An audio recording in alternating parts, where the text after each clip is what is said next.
والله العظيم انا شرفت بيك جدا وحبيتك كده لله في لله، من الناس اللي تدخل القلب من غير ما تشتغل. والله عايز اقول لك على حاجه قبل ما امشي. خد بس خلي ال 100 جنيه. لا لا والله ابدا والله لا بس خليها معاك. بس انا اقول لك على حاجه. قول لي عليه في حاجه انت عايز محتاج اكتر من لا كده. لا والله الله يعزك الله يعزك ويكرمك يا رب. خلي ال 100 جنيه بس معاك.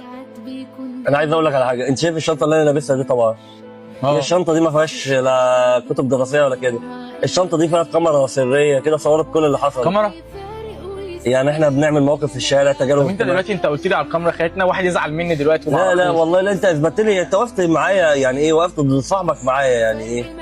الله يبارك لك. انا مش عارف اقول لك ايه. والله انا شرفت بيك جدا والله. والله ما عارف اقول لك ايه بس فاهمني.